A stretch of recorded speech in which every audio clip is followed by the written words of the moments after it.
A lot of this isn't going to make sense to you, and I'm sorry about that. I'm just going to start at the beginning, with the house.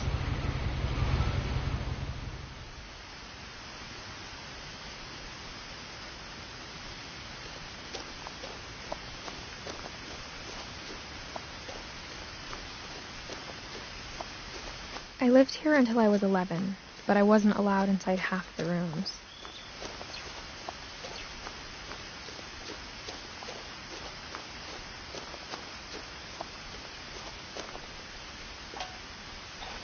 Inside the mailbox were bills from 7 years ago, marked urgent, open immediately.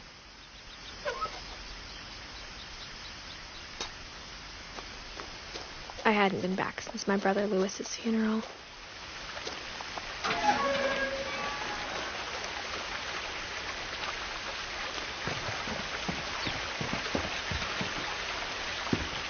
In her will, my mother left me a key, but didn't tell me what it unlocked. Maybe she thought I'd know. Or she thought the mystery would be enough to bring me back.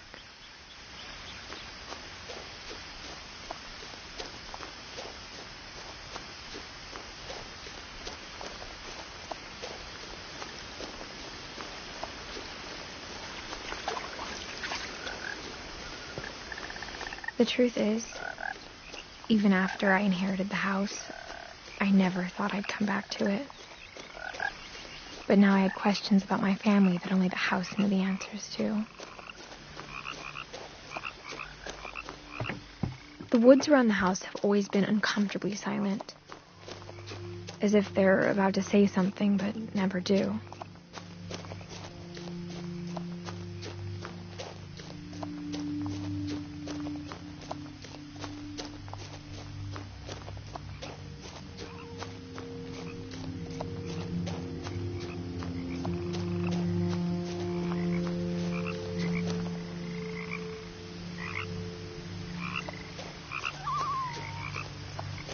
The house was exactly like I remembered it, the way I'd been dreaming about it.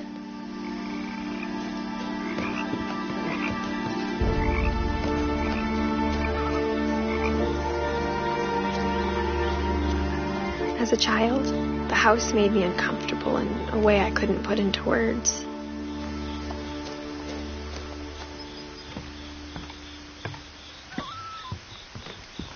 Now, as a 17-year-old, I knew exactly what those words were. I was afraid of the house.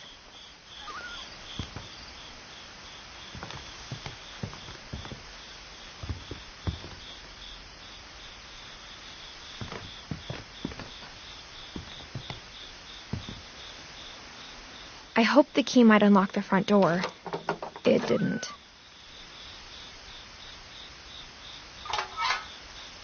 Looking in, I felt like the house itself had been waiting for me.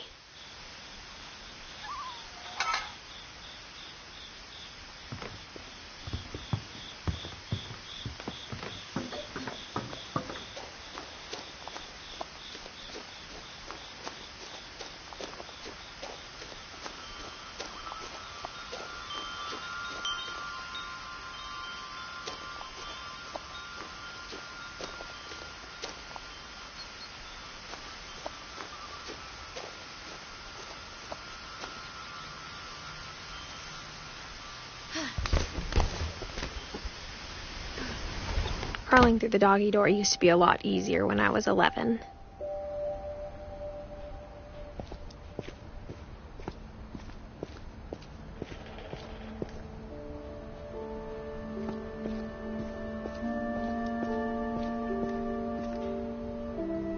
The power had been turned off the night we left. For the first time in years, I felt like I was home.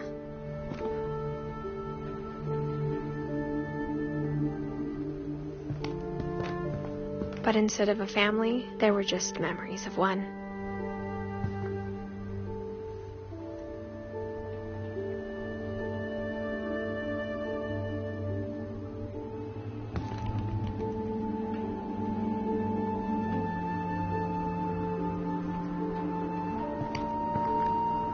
Like how after Louis started working at the cannery, we all got sick of eating salmon. Except our cat, Molly.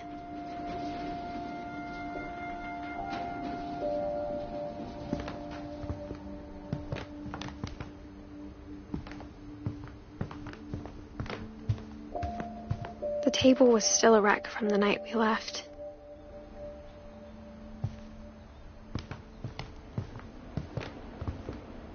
It was like a bomb had gone off, killing everyone but sparing the furniture. My mom was the only one of us who could imagine Great-Grandma Edie living in a nursing home.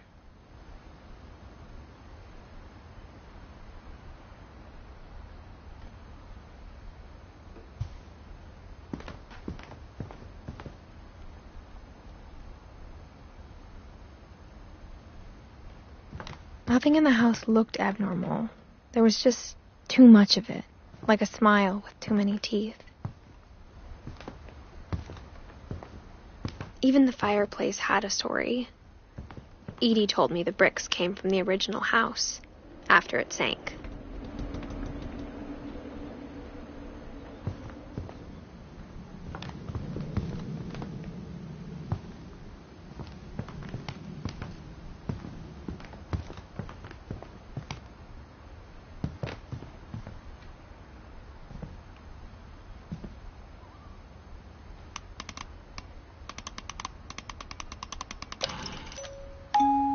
Great-Grandpa Sven built a music box for Barbara, along with the rest of the house.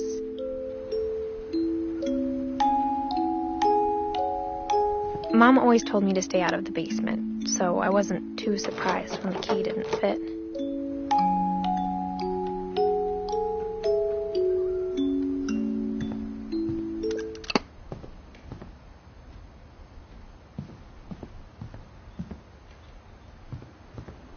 My mom wasn't much of an optimist, but she never stopped believing that my brother Milton was alive. A lot of things got left behind in the whirlwind of that last night.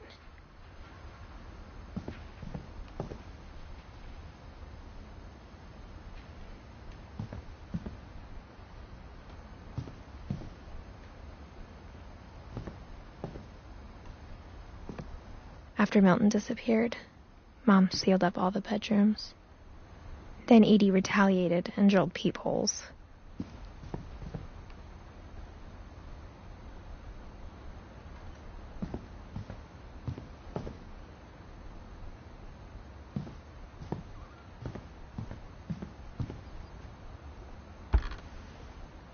Molly always seemed like a girl I could imagine being friends with, if she hadn't died in 1947.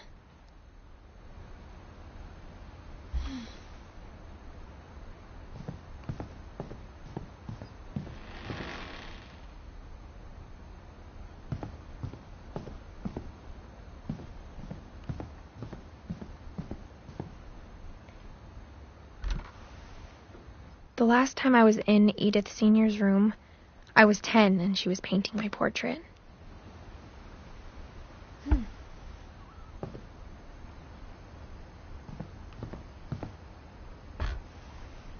As a kid, I just assumed every house had peepholes and sealed rooms you weren't allowed inside of.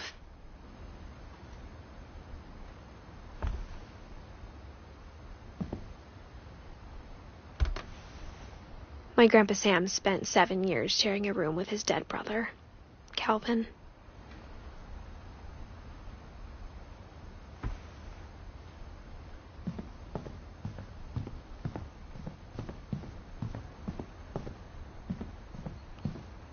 Whenever people ask me about my family, the first thing they always want to know about is Barbara.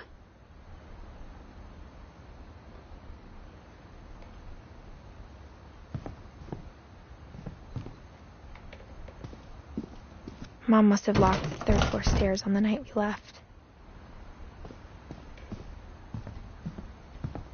Edie's father, Odin, built the original house.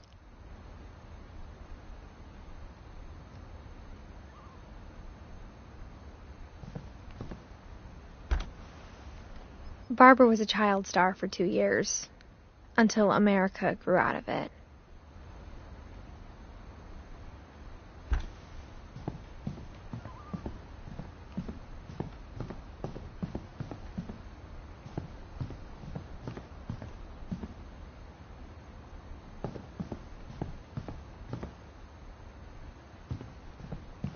I spent a lot of time playing in Great Uncle Walter's room. I think my mom sometimes regretted not sealing it up.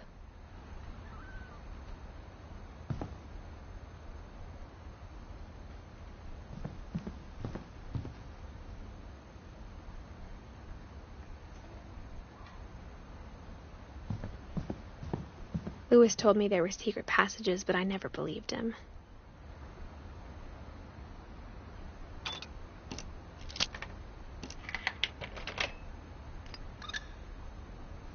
Turns out, my mom was really good at keeping secrets.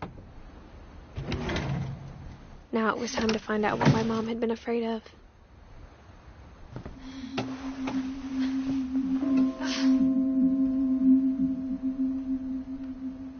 From the paintings on the wall, it was clear my brother Milton had been here before me. Reading this, maybe it sounds like I had a plan.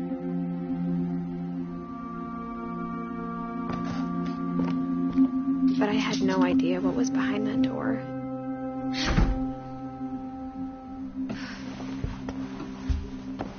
Just like I had no idea where all this was gonna lead.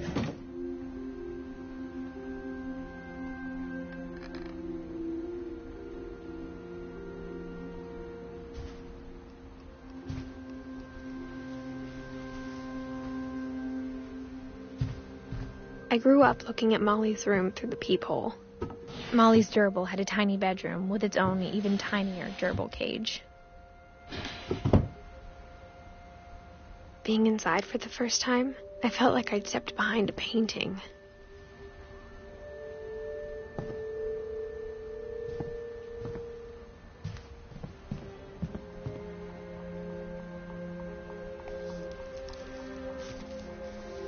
December 13th, 1947. Dear Diary, I'll be gone soon, but I wanted to tell somebody about what's going to happen. It started when Mom sent me to bed without dinner. I woke up and I was starving, so I looked around for something to eat. My Halloween candy was all gone.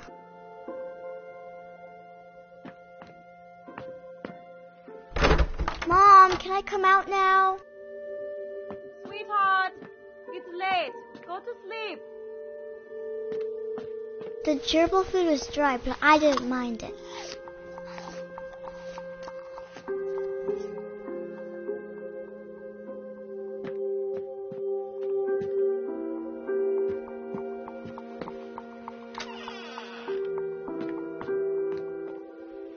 I kept eating and eating.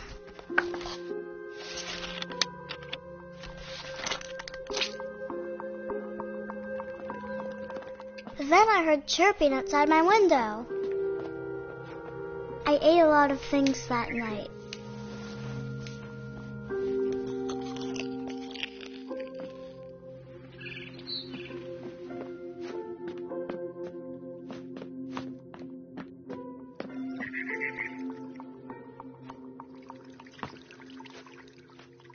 I thought about eating Christopher, but I held back.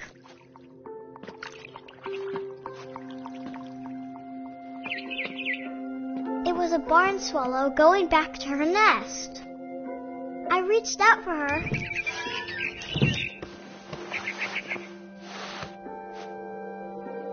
And suddenly, I was a cat.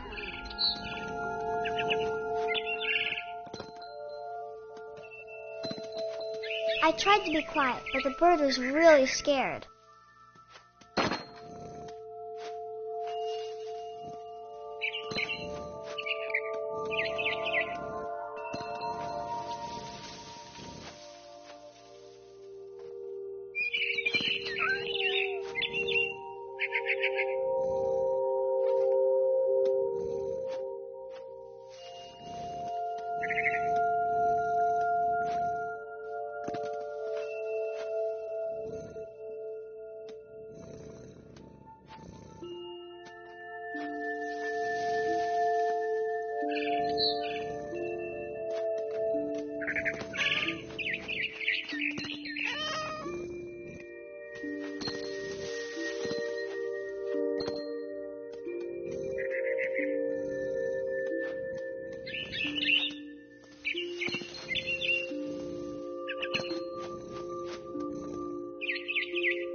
I jumped and I almost got her.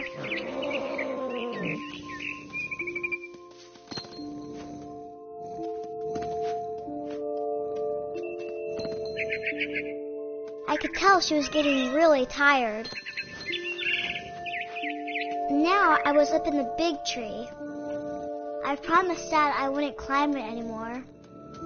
All I cared about was eating that mama bird.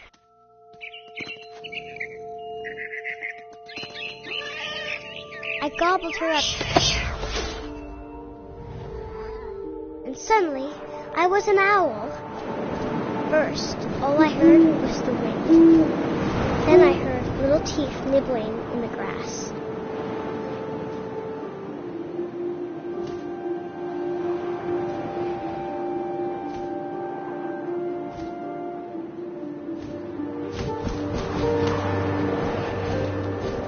Rabbits.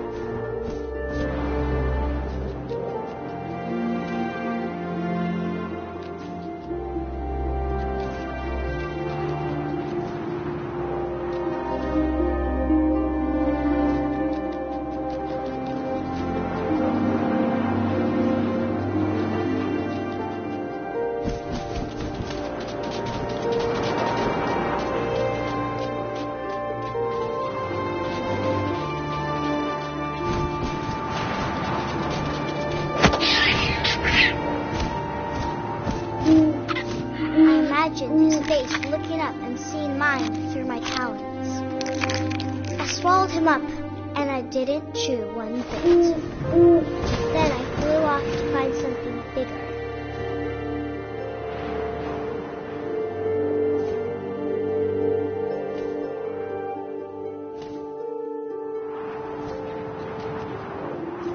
A mama rabbit.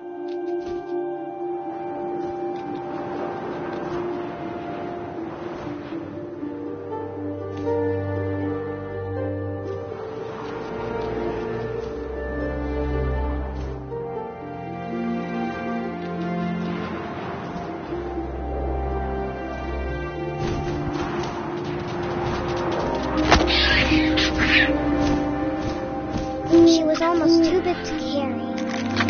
I started choking, but I couldn't stop eating. And suddenly, I was a shark.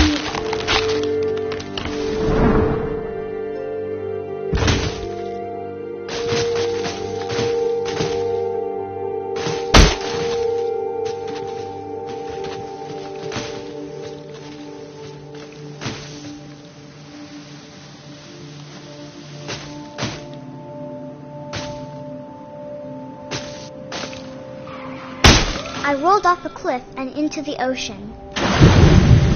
Now, I was hungrier than ever.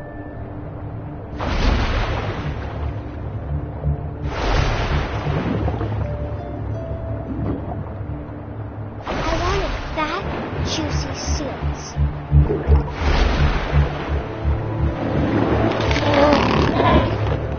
I tore off her flipper, and it tasted really good.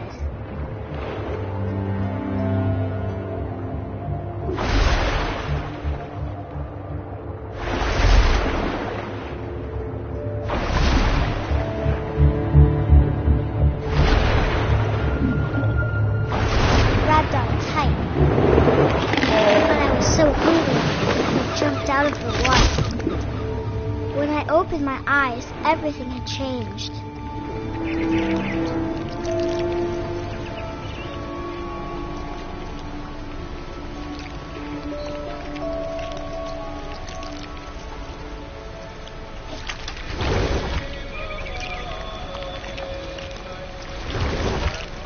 Now I was a monster, and I smelled people everywhere.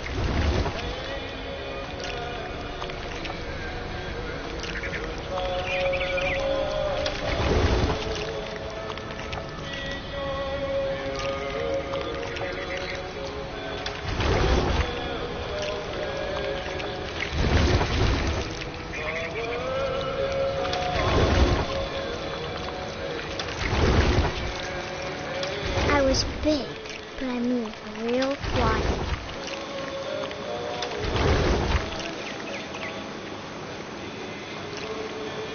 Yeah.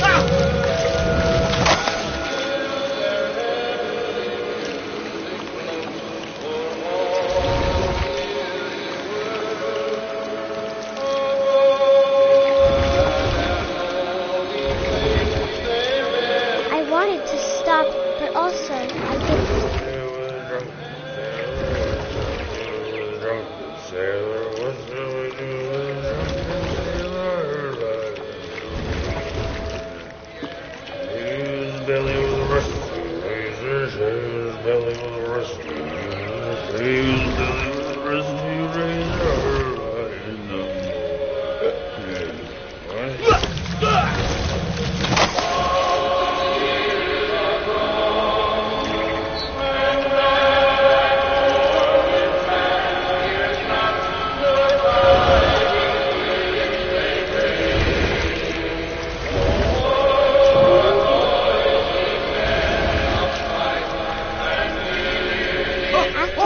Passenger, I was still hungry. And across the water, I smelled something new. Something I had to have, so I swam towards it.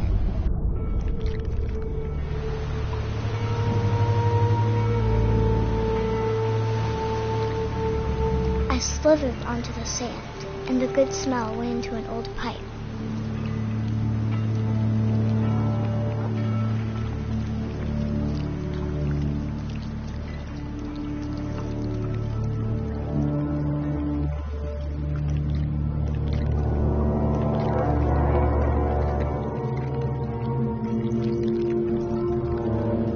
I got closer and closer.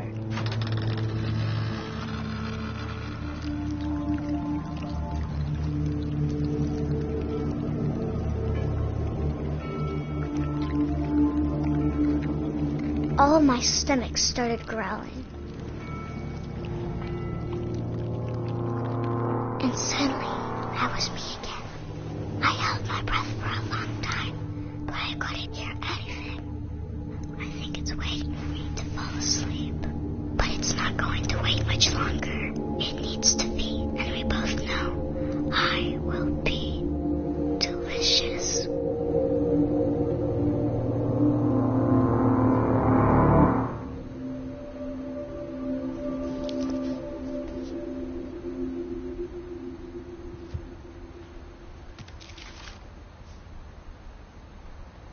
I'm not sure if I believed all of that, but I'm sure Edie would have.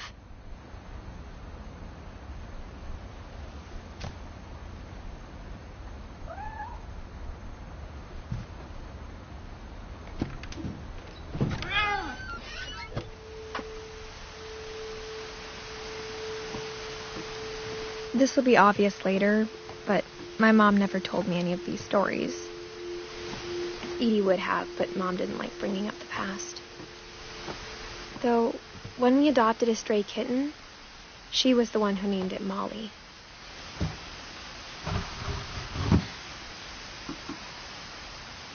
I spent a lot of time in Great-Grandma Edie's room.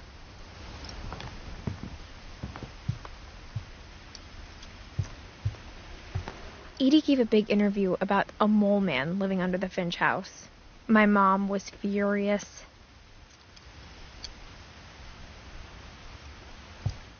I hadn't thought of myself as Edith Jr. for a long, long time. One summer, they evacuated the island, but Edie refused to go. For a few weeks, she was a celebrity.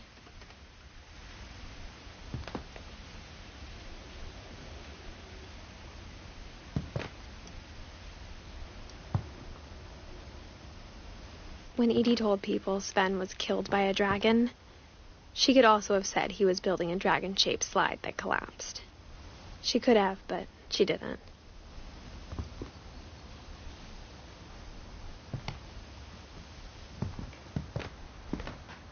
Even in her 90s, sometimes Edie seemed a lot younger than my mother.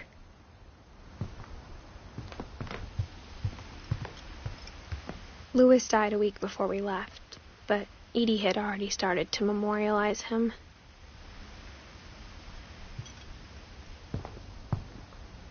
Her room was like a museum.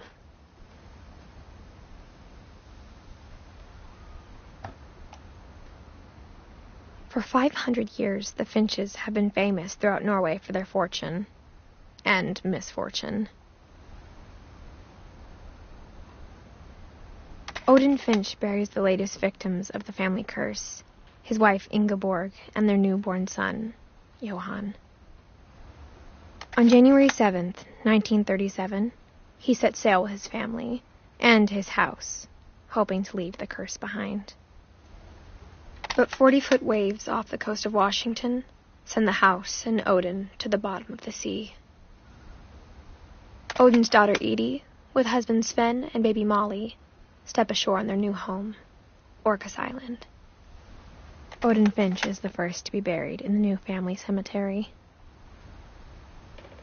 His daughter Edie is already dreaming of a new Finch house.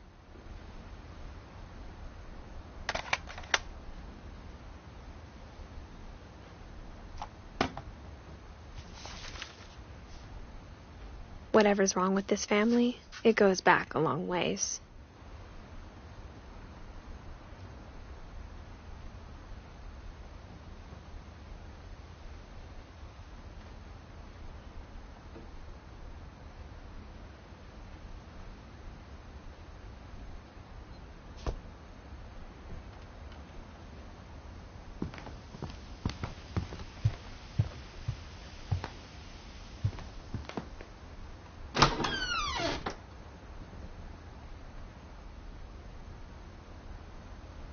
The only trace Grandpa Sam's first wife, Kay, left on the house was the pink bathroom.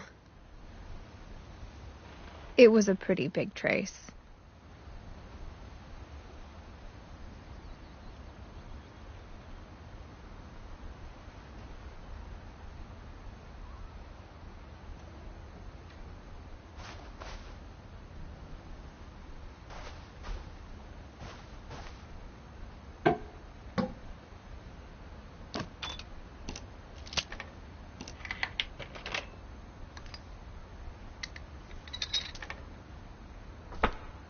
There's a secret in this bathroom.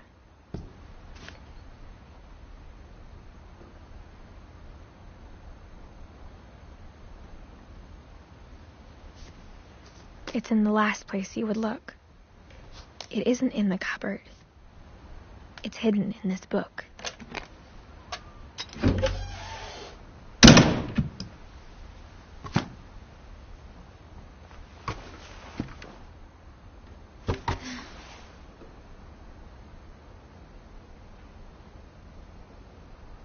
Sven gave Sam an old camera he'd refurbished. He never put it down.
I knew Grandpa Sam had a twin,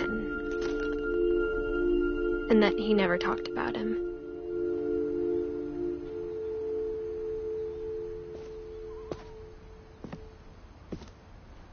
I guess my grandpa didn't like history any more than my mom did.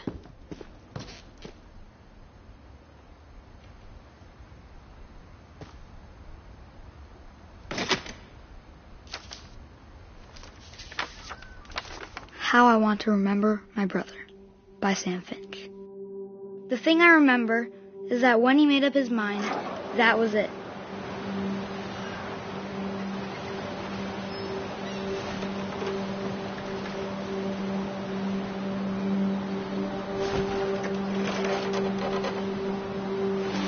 My brother said he'd die before he ate another mushroom, and he did.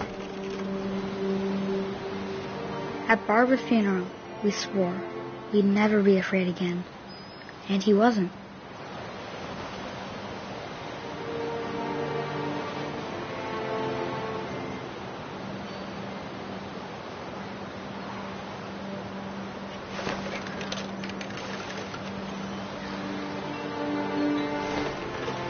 I think Calvin always wanted to fly. Sam! Calvin! Dinner's ready!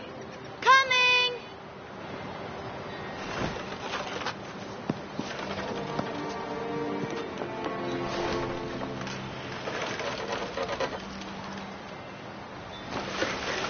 But that day, he finally made up his mind to do it.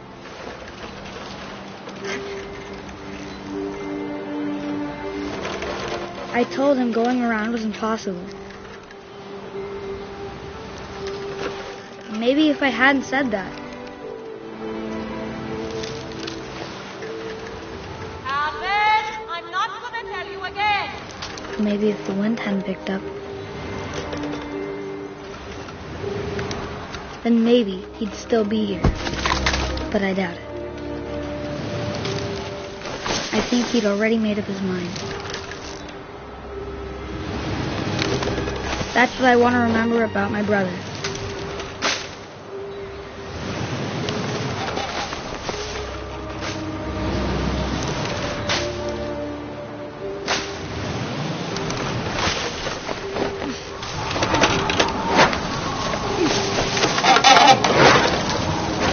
That's the day he made up his mind to fly.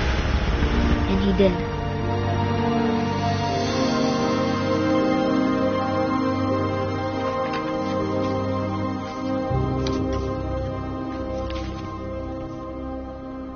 Calvin's story felt strangely familiar. When I was younger, I remember trying to do the exact same thing.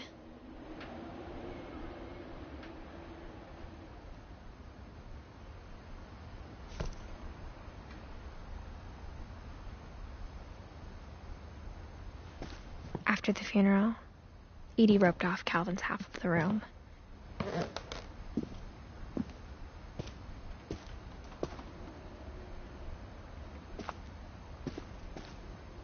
Mom said Grandpa Sam enlisted at 18 and never set foot in the room again.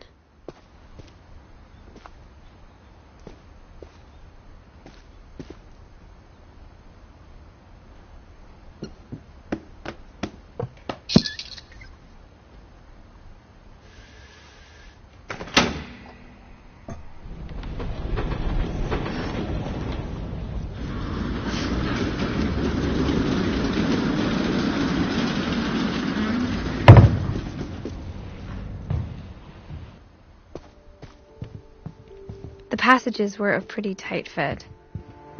They'd obviously been built for smaller hands and bellies.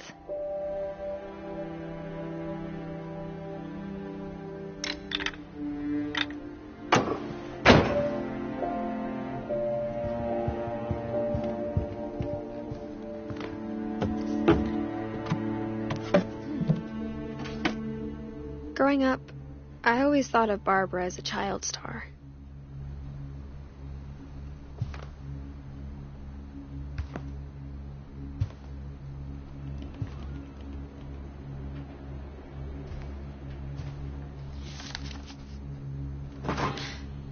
Of all the stories people wrote about Barbara's death, I'm surprised Edie saved this one.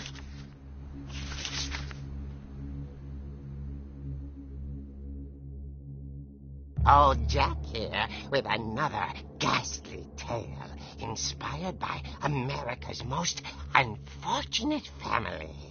I'm calling it The Surprise Ending of Barbara Finch. As a child star, Barbara was famous for her scream. Now at 16, she was all washed up. A has-been. But in a lucky break, she'd been asked to perform her signature scream at a local convention for monster movie fans. It was just the boost her career needed. Unfortunately, her scream hadn't aged well. Getting better. I think you just need the right motivation. Her biggest fan and current boyfriend, Rick, was about to demonstrate when... Now that was a great scream. It was Barbara's father, Sven. He'd slipped into a table saw and had to be rushed to the emergency room. So Barbara got stuck babysitting her youngest brother, Walter. Her convention comeback was canceled. Okay, I'm hearing frustration, but I'm not hearing terror. What if I tried... A gang of hoodlums in Halloween masks have been terrorizing Orcas Island tonight. Police are urging residents to... That came from the basement. You're right! Also, I loved your delivery on that. Why is your basement door locked? Because my dad likes making puzzles and secret passages. There's a key hidden in the music box. The secret is to keep winding and winding until finally the key pops out. Thanks, babe. I'll be back in a sec. 20 minutes later, Rick hadn't returned. So Barbara went to look for him, right on cue. She reached for the music box. And as she wound the key, she listened for Rick, but the house was silent.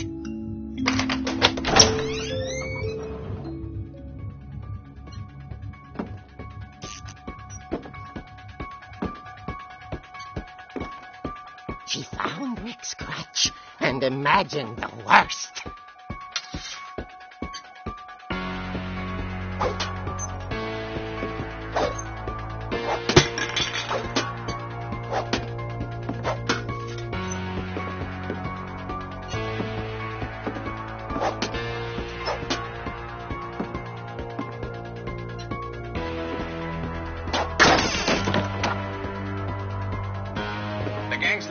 Infamous Hookman killer, Dr. Carl Hamill, who impaled and then ate his family 10 years ago tonight.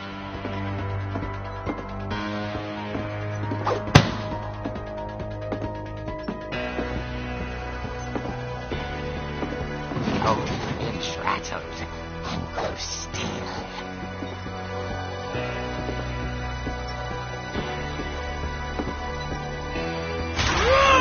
Oh, dear!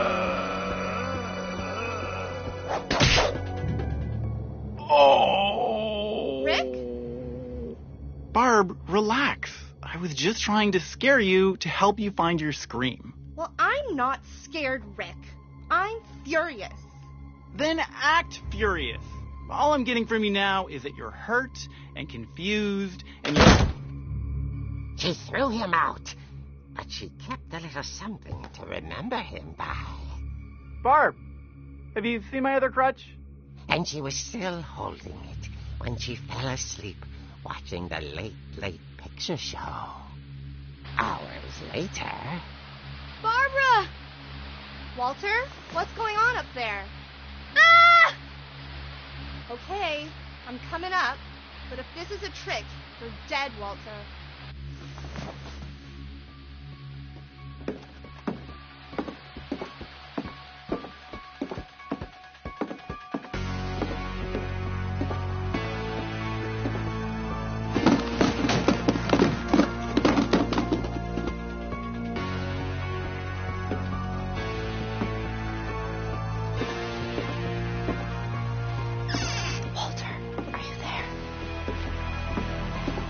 Walter had vanished, but his bedside radio was still on.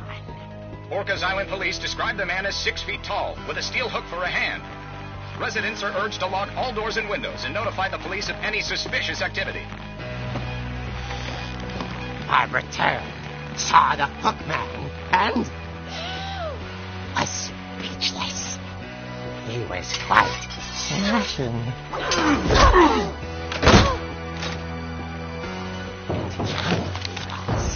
He couldn't get enough of Barbara.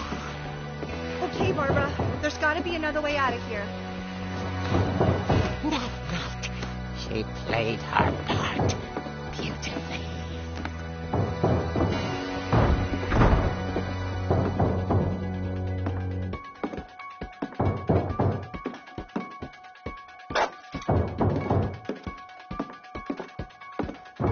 She thought about abandoning Walter, but just couldn't do it.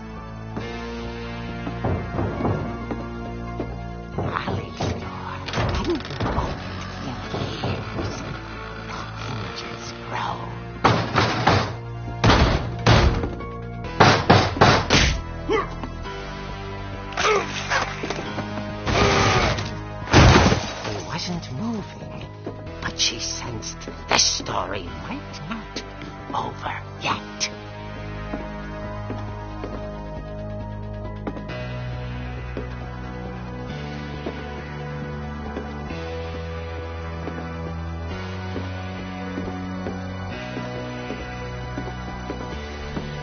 The hookman had vanished.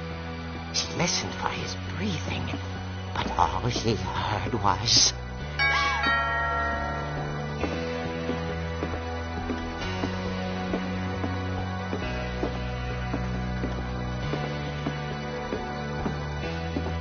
At the door, she heard whispering. It was coming from inside the house.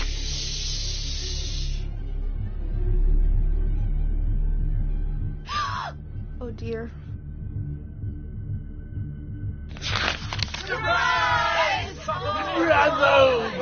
You were wonderful. The monsters had come to surprise her. For Barbara, it was a dream come true. Then she saw what kind of monsters they were, and she realized what was about to happen. She was going to be famous. And with her final breath, Barbara Finch gave the performance of her life.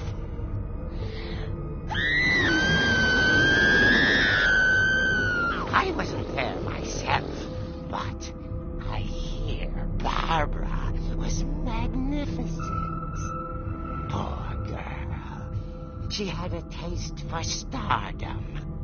But unfortunately, so did her fans.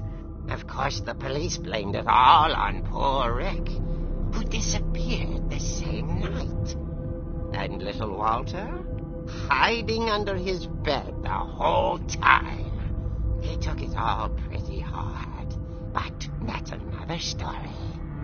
As for Barbara, tucked inside the music box is all they ever found of her. Her ear. Now that's what I call a real eerie tale.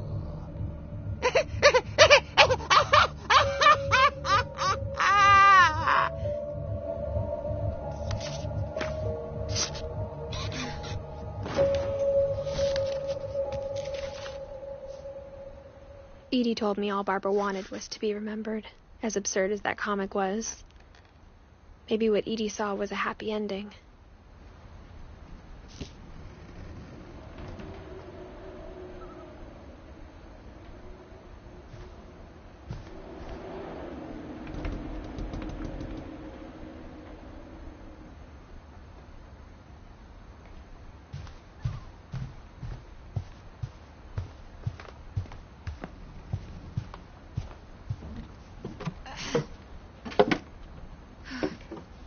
I guess now I know why Mom didn't like me playing with the music box.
Mom said the basement was off limits, unless I wanted another tetanus shot.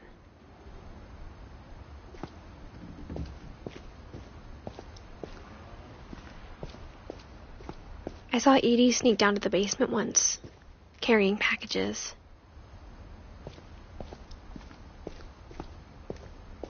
I thought maybe she was hiding presents.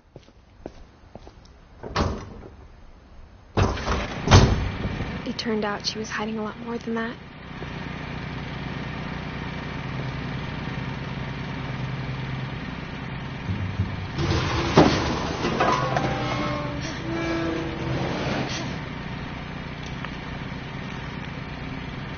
I remember asking Mom once about where Walter had gone. She said after Barbara died, he got as far away as he could. If there's a pattern in all these stories,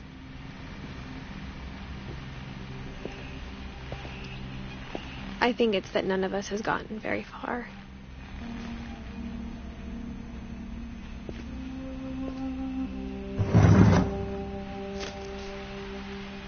Goodbye, everyone. I can't believe I've been down here for 30 years. On that first day, after the shaking started, I didn't think I'd survive a week.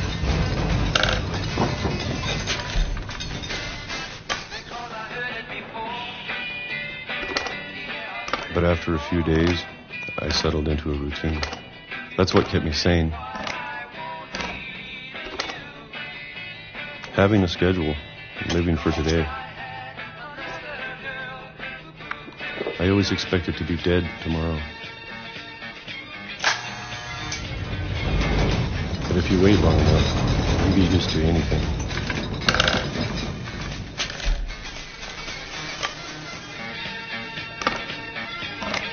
Even a monster on the other side of the door starts to feel normal. Almost friendly.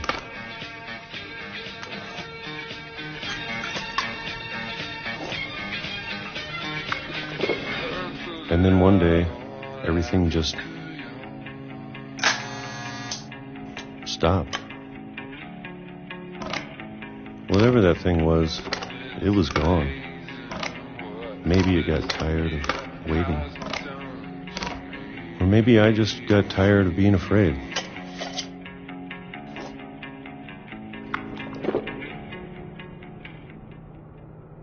It's been a week now, the longest in 30 years.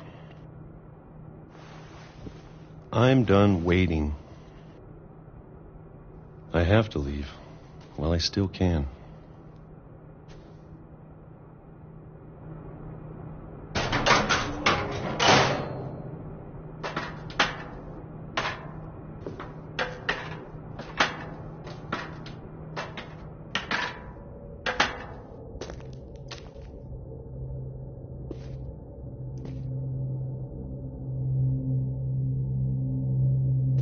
I know it's out there, somewhere.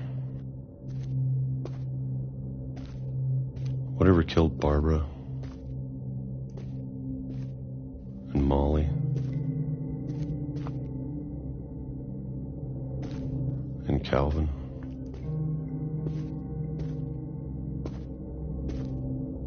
Maybe this is all a mistake. But I need to stop living the same day, even if it kills me.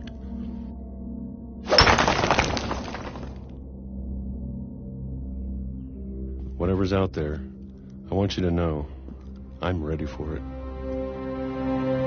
I'm going to appreciate all of it, especially the food. I don't mind if I only have a year left, or a month, or a single week.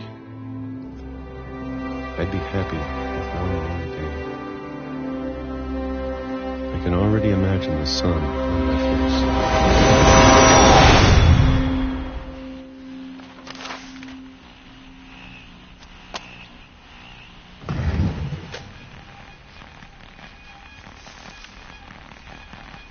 Walter died when I was 6.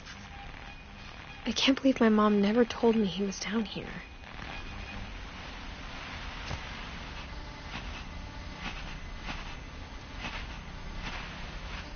I'm sure my mom was trying to protect me.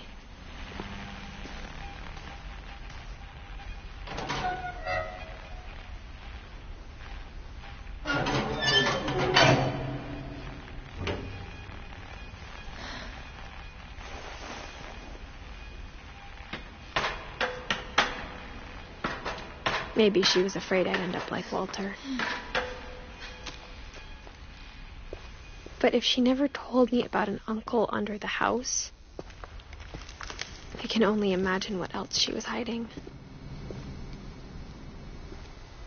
I don't want to make the same mistakes she made.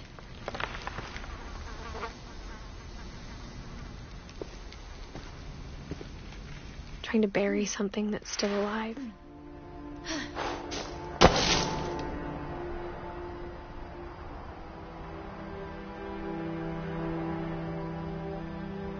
Now that there's only one of us left, or maybe two, I thought it was time I heard the stories for myself and found out what happened to everyone else. But now I'm worried the stories themselves might be the problem. Maybe we believed so much in a family curse, we made it real.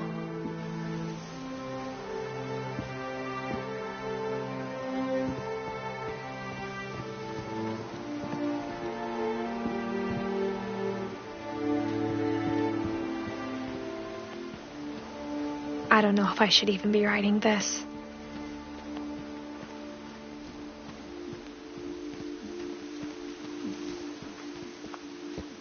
Maybe it'd be better if all this just died with me.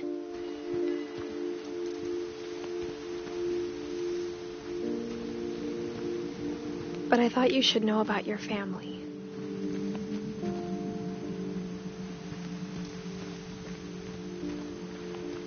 And the history you're a part of.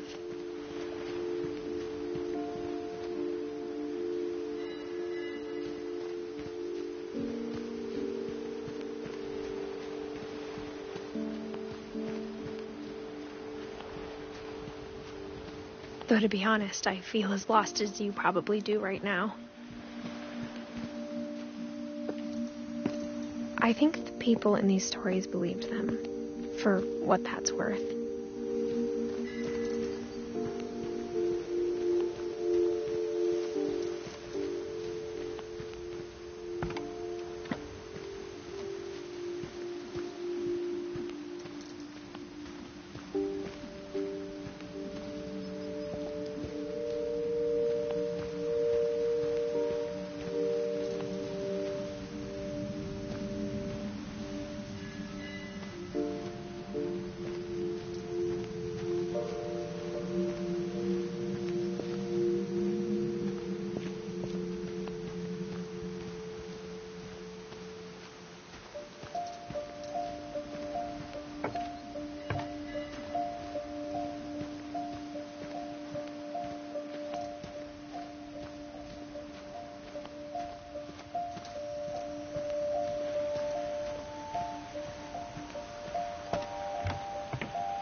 And when you look at the house, that history of imagination and stubbornness and madness, any of it seems possible.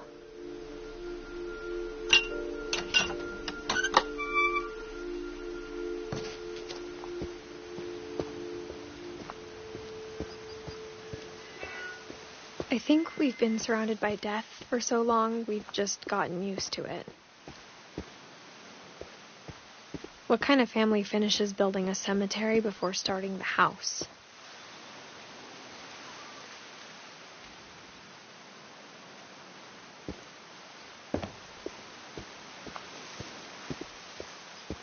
It's embarrassing for me to admit this, but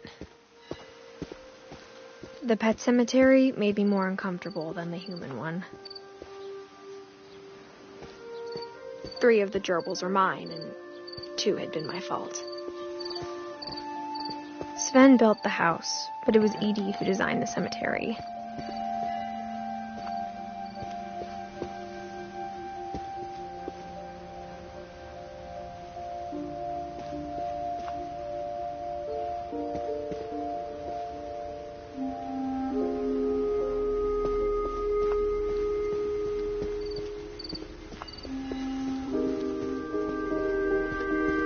I'm sure Odin's monument had been Edie's idea. My mom was always trying to move on, but for Edie, the past never went away.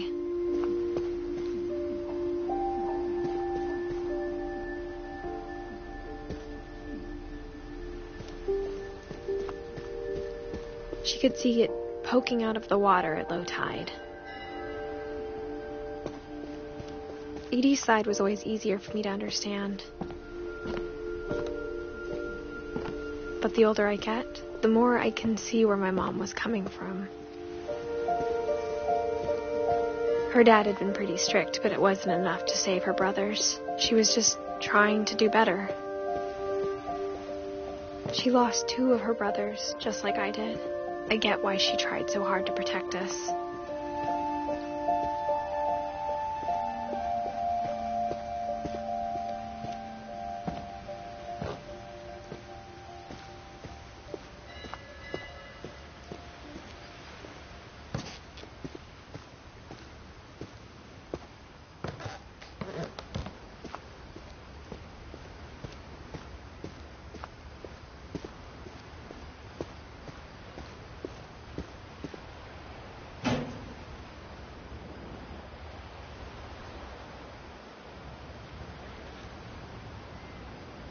Edie said she dreamed about the old house every night.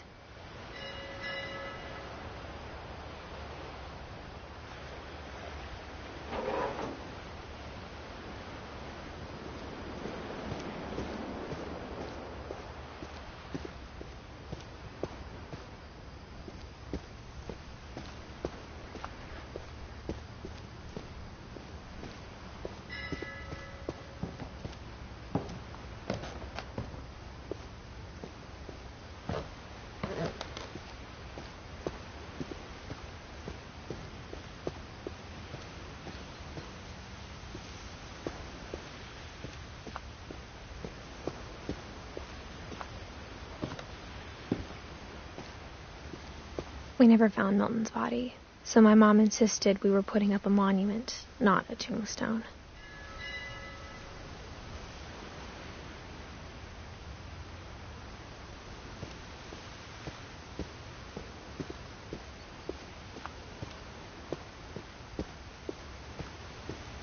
There's so many things I wish I could ask my mom now.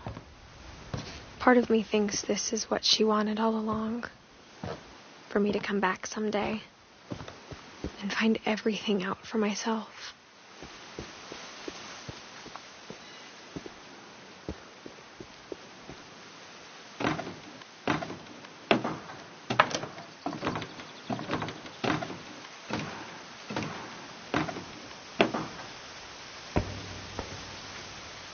But looking back on it now,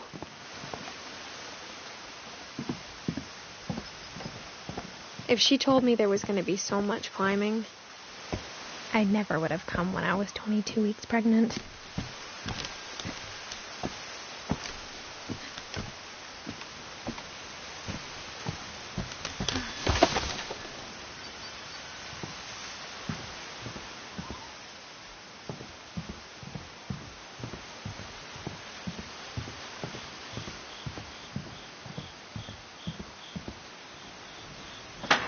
I never met Grandpa Sam, but I think he and my mom had a lot in common.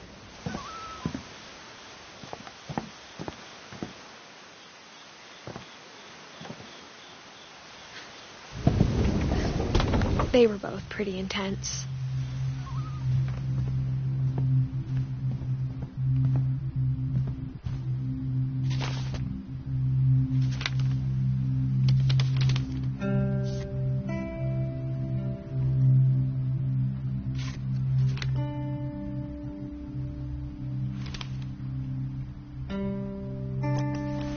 Dawn, I promise, You'll never forget this weekend.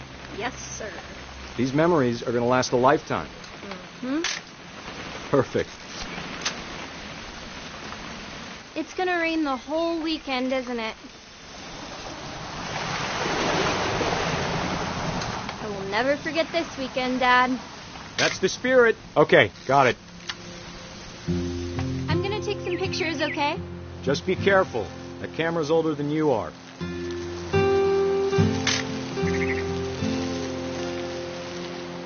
Definitely should not have drunk all that coffee.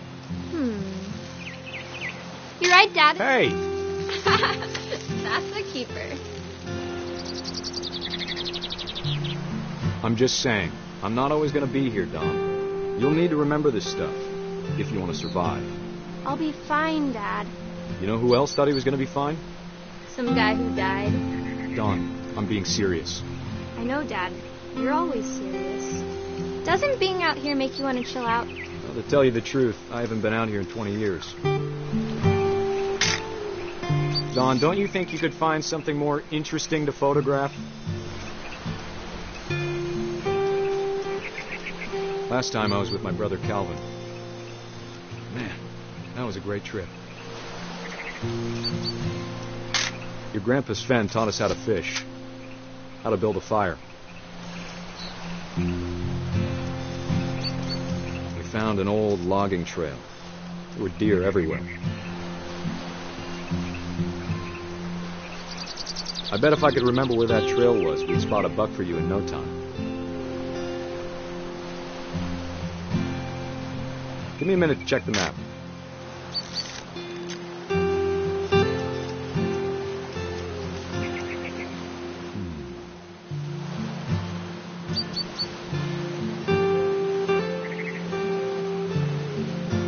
Let's see.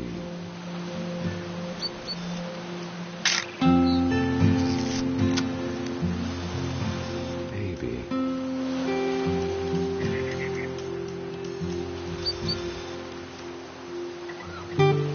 Was it?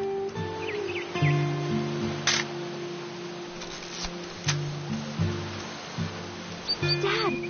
Good eyes, Don. Before you take the shot, let me get a picture of you.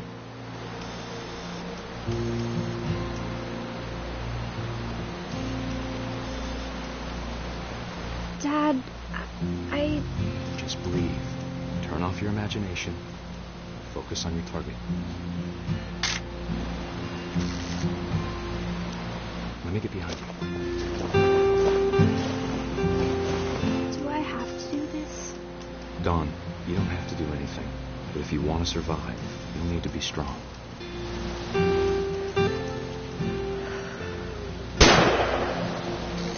Great shot, Don!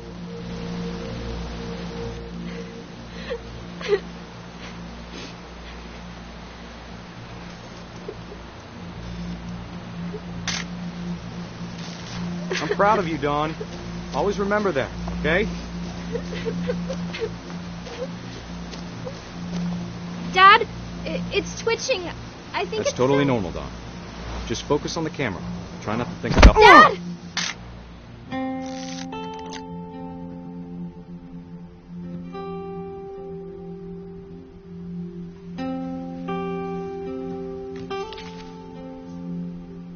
Of all these stories, that's the one I wish most that my mom had told me.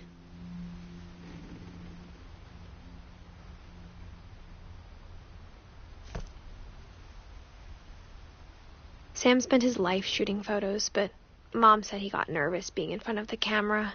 I guess we're all afraid of something.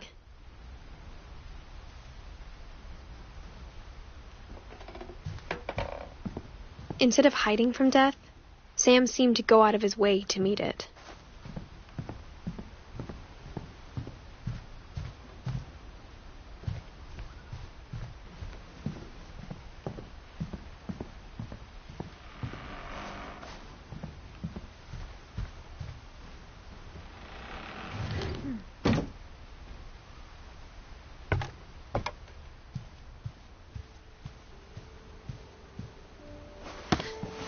After Sam died, my mom and Edie got really close. They'd both lost a lot.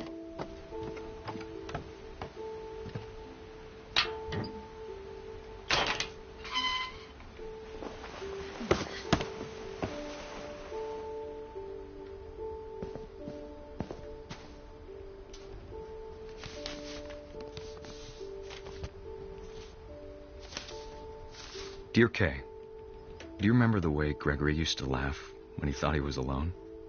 Like something funny was happening, but only he could see it.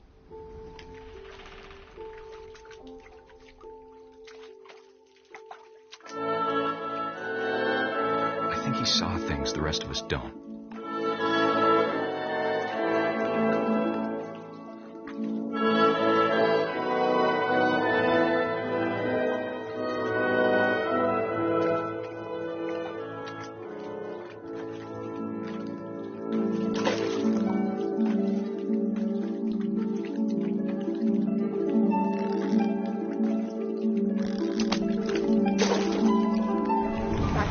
Gregory, it's time to... Hold on, sweetie. Hello? Sam, I told you I don't want to talk right now. I wonder what he saw.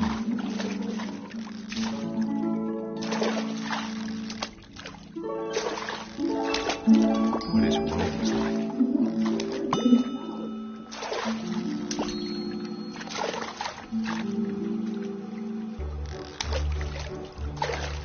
He reminded me so much of Calvin. Lost in his imagination.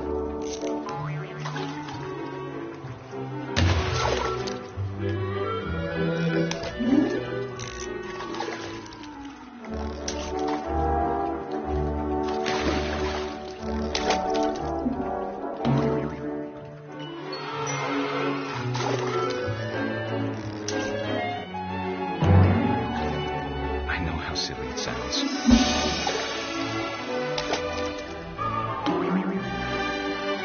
But I worried about a baby being too happy. Everything was slipping away. Sorry about that, Gregory.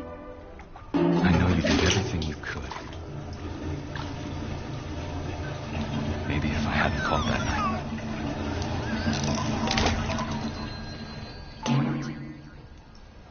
I wish he could have told us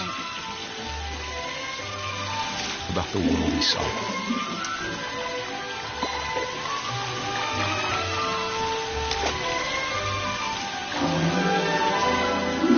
There's so much I don't understand about Gregory, about everything.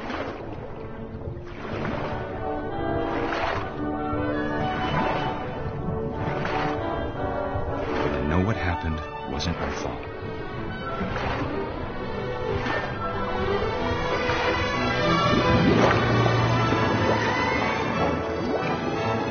I'm sure he's happy.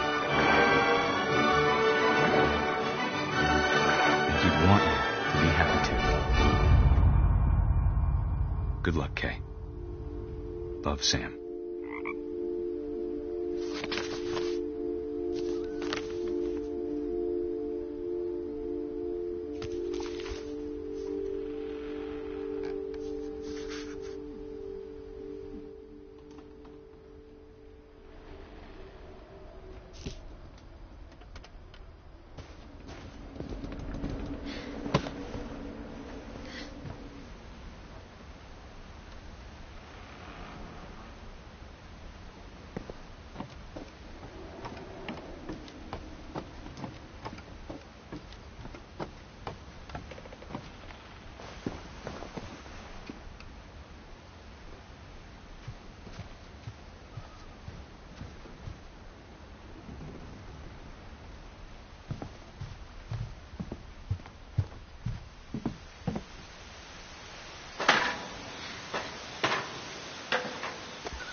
My mom moved up to the loft after her brothers died.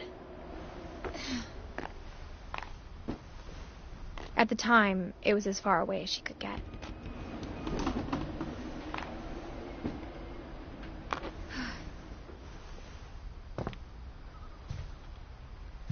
I can't imagine what it was like for her to lose 2 sons after she'd already lost 2 brothers.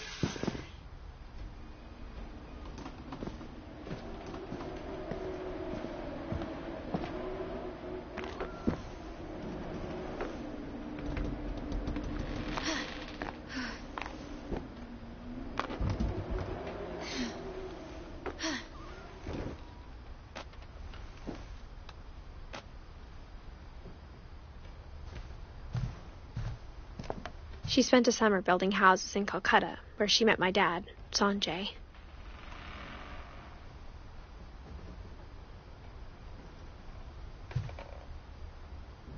My mom moved to India a week after graduation and got a job teaching English. Louis was born a year later.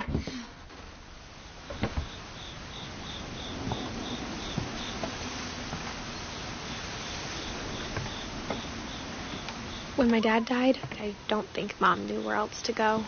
I'm sure Edie was happy to have her back.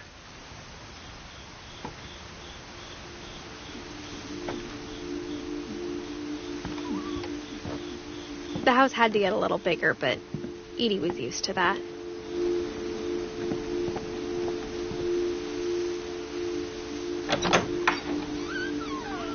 And for a while, things were good.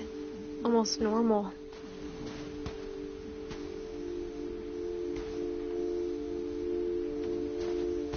But it didn't last.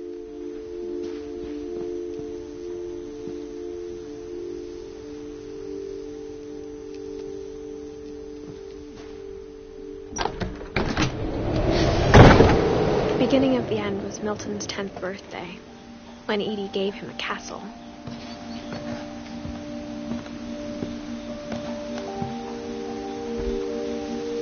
After Milton disappeared, the only thing he left behind was a room full of paintings.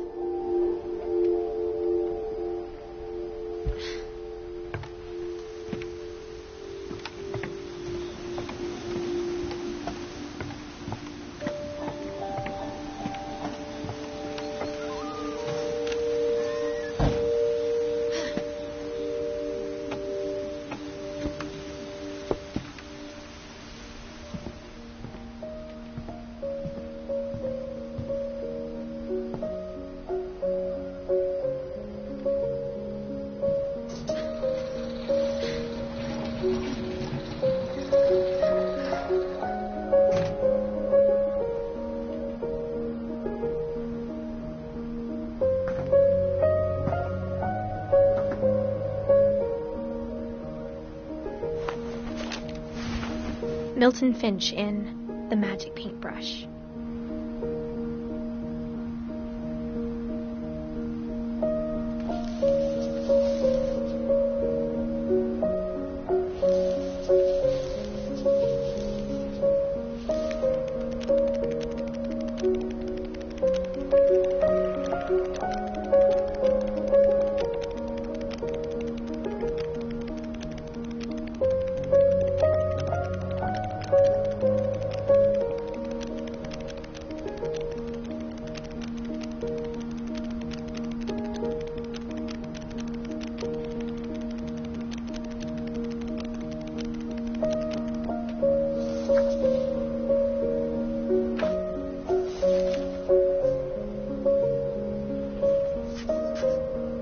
I was 4 when Milton disappeared.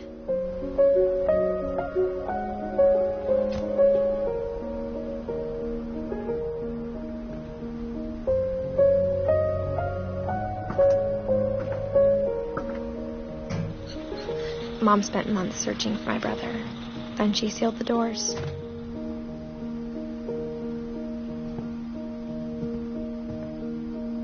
Whatever Milton had found in the house, Mom didn't want it getting out.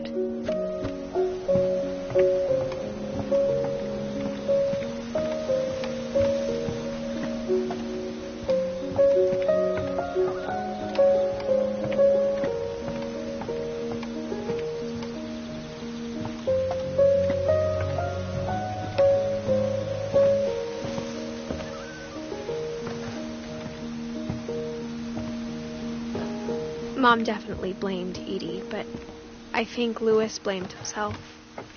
After he graduated, he just spent more and more time in his room, until Mom got him a job at the cannery.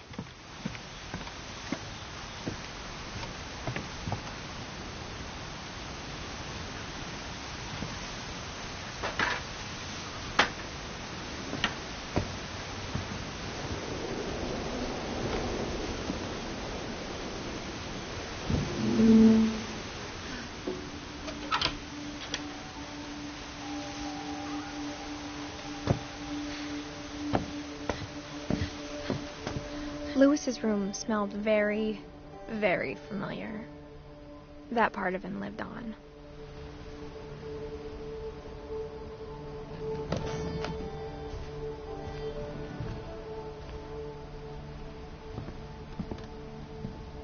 Louis and I spent a lot of time playing games together, but he was surprisingly bad at them.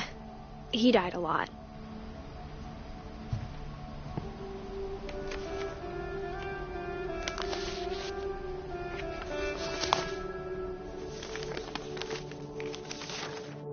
Dear Mrs. Finch, as Louis's psychiatrist, I can understand your desire for an explanation. As I see it, the trouble began in January, shortly after we convinced your son to seek treatment for substance abuse. Newly sober, I believe Louis first noticed the monotony of his daily life.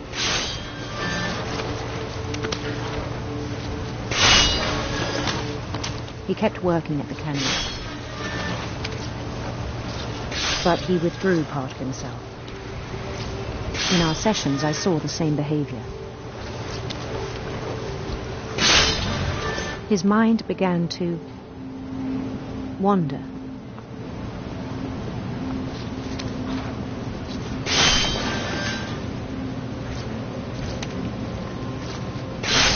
I asked him to describe it. He said he started small, imagining a labyrinth. He'd feel his way about.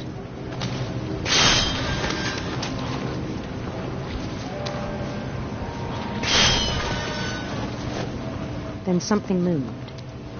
Bats. And toads.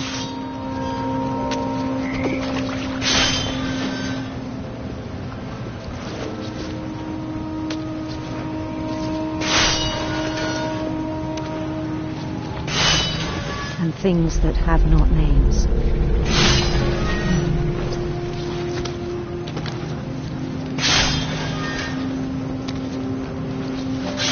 He knew it was all in his head,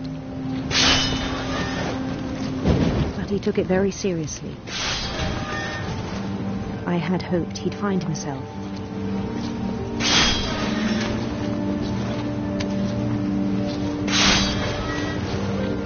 But he found something more. I worried about him then. Daydreaming at the cannery.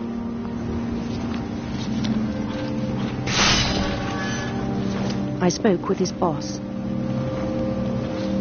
But he said Louis had become a model employee. Methodical, tireless, focused.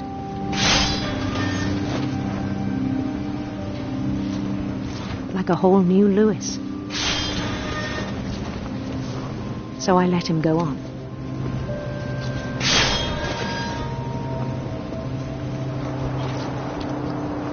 I even encouraged him. It seemed very promising at first. He told me he'd made a new friend.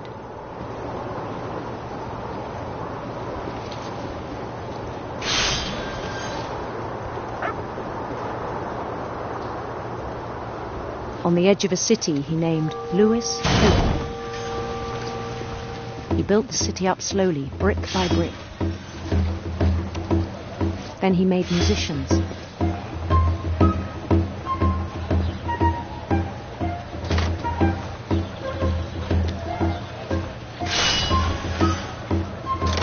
And songs for them to play. He talked about starting a band. And he was always humming something. every day his imagination grew stronger.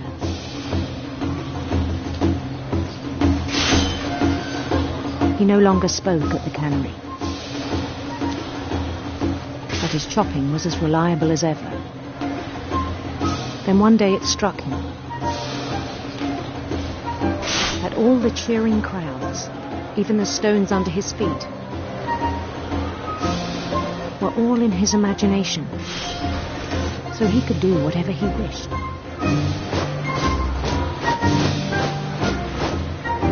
He held an election for mayor, and he won. They begged him to stay, but his mind was already wandering. It became a game for him.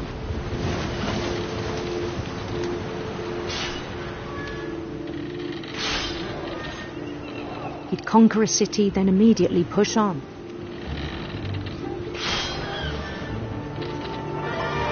New Louisville. St. Louis. He started drifting away from our reality.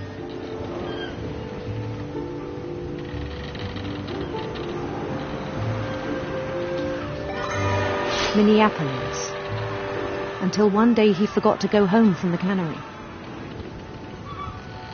Even as his mother pleaded with him, part of Louis kept sailing on.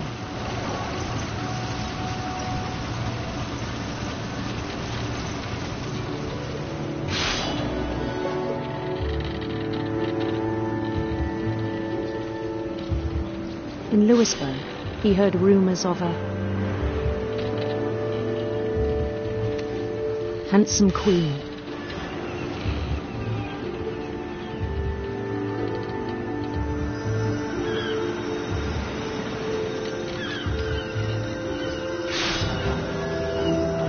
The queen was on her own quest for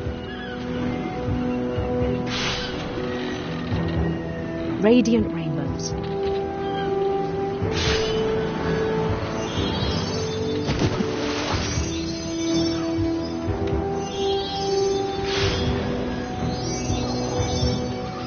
He followed the sound of her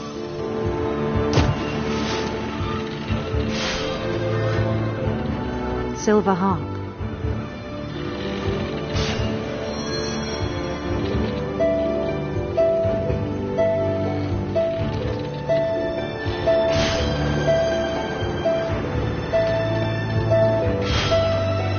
His chase led him to a golden palace east of the sun and west of the moon. Even then, his logic remained sound. He knew the world was all in his imagination.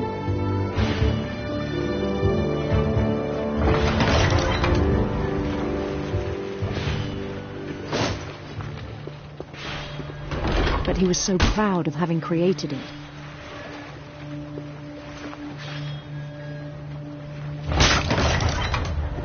In his own eyes, he'd become something greater than a king.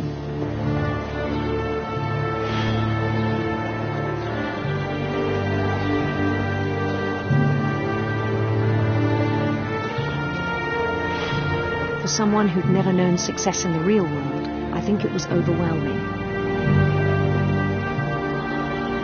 And then it struck him that the real Louis was not the one chopping salmon, but the one climbing the steps of a golden palace.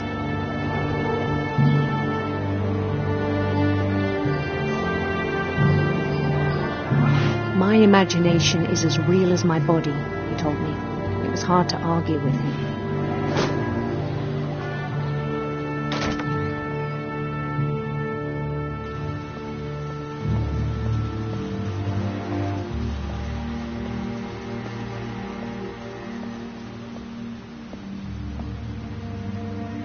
Began to forget the world we know.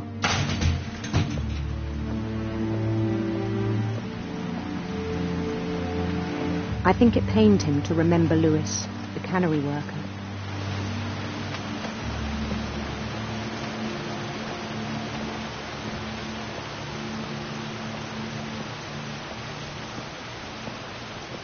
he began to despise the man with a royal contempt.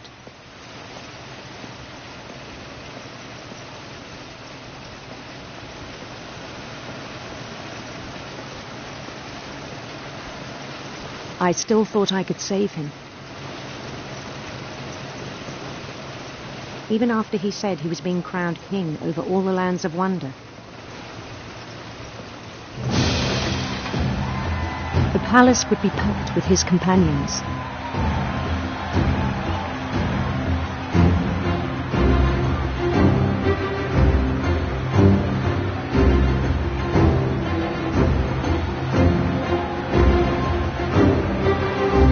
Including the wise Calico who'd insisted on advising him.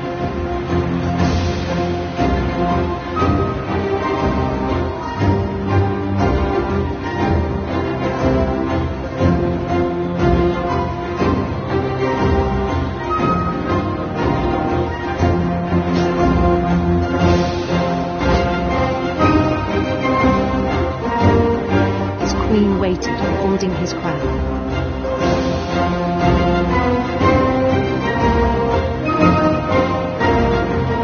There was only one thing left to do.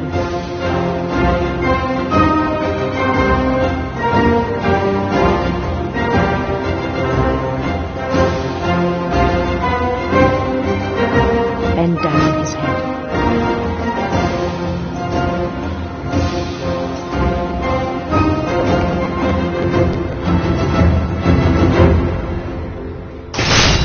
And the rest I think you know.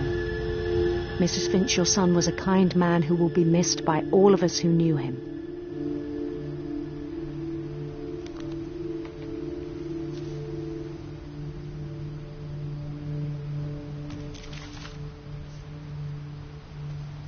My brother was really cool.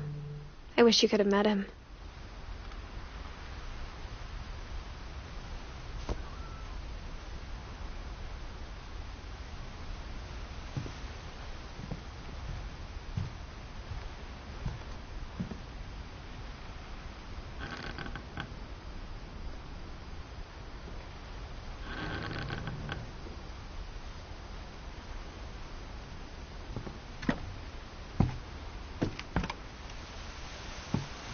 On the way back from Lewis's funeral, my mom told me to start packing. She waited until the day before we left to tell Edie.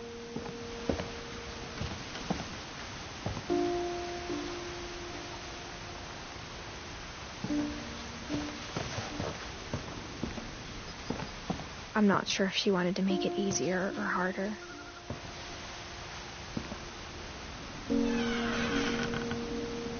I wish we'd stayed. But I understand why we left.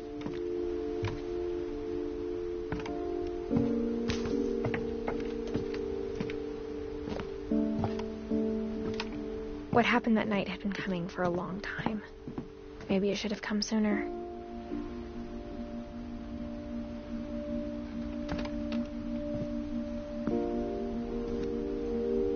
But it had to end one way or another.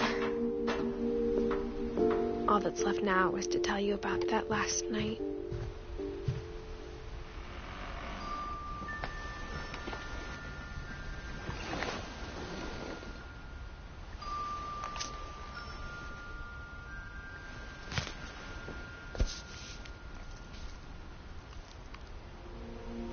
That whole last day, Edie just watched us pack and didn't say a word.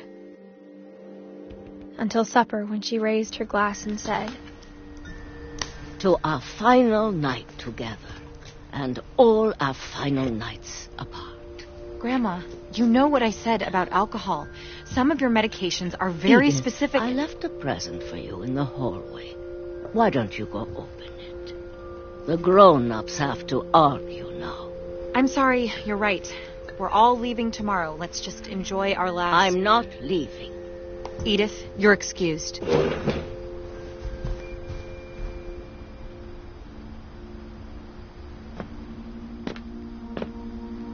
The power had been shut off that morning, but Edie always had plenty of candles. When my mom sealed the library, I don't think she knew about the other entrance, or that Edie had a key to it.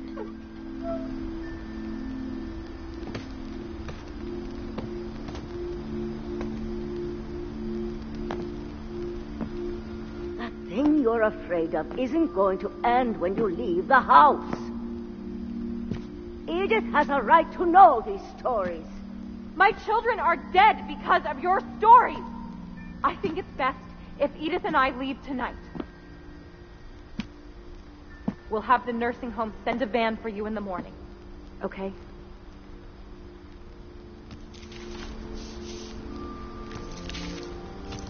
Dear Edith, there's so many stories I wish I could tell you, but there's only time for one.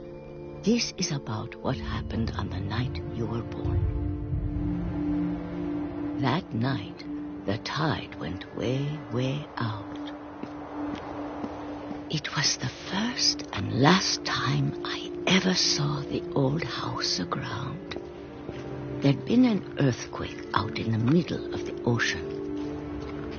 They called it the lowest tide in 1,000 years. God, it smelled awful. You know, I've seen that house every day of my life. But I never thought I'd go back to it. When the fog rolled in, I lost my way.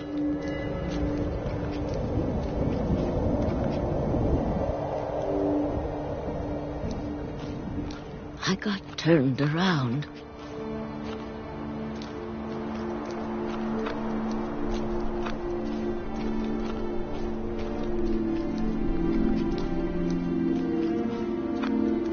For a while, I wandered.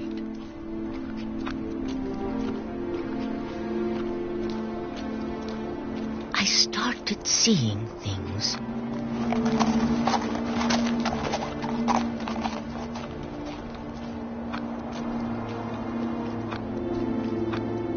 Things I'd forgotten had ever existed.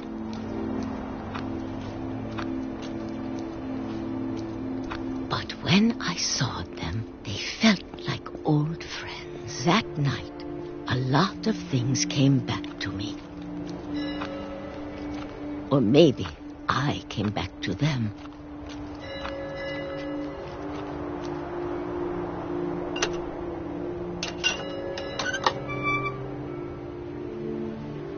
Things I can't explain, but that I need you to try and... Edith, what are you doing in here?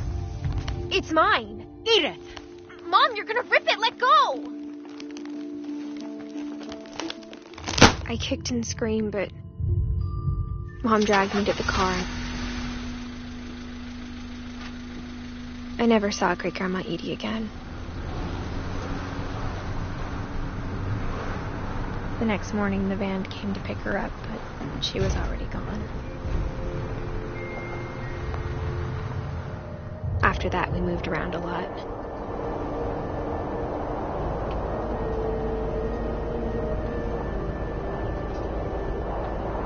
We both tried to make the best of it.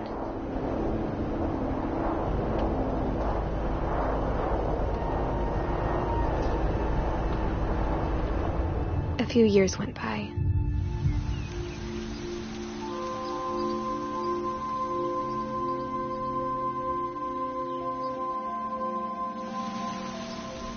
My mom didn't like to talk about it, but she started getting sick a lot. The rest happened pretty quickly.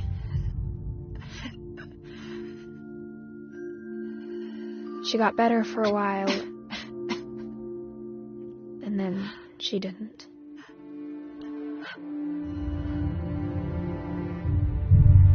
And then I was alone.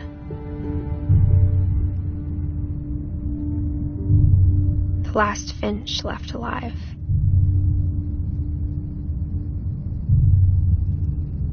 Until I found out about you. I'm still not sure what to tell you about all this. If we lived forever, maybe we'd have time to understand things. But as it is, I think the best we can do is try to open our eyes. And appreciate how strange and brief all of this is. This journal was supposed to be for you.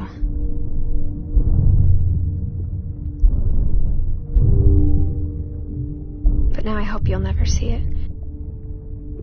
I just want to meet you and tell you all these stories myself.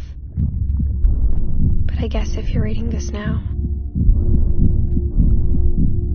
things didn't work out that way.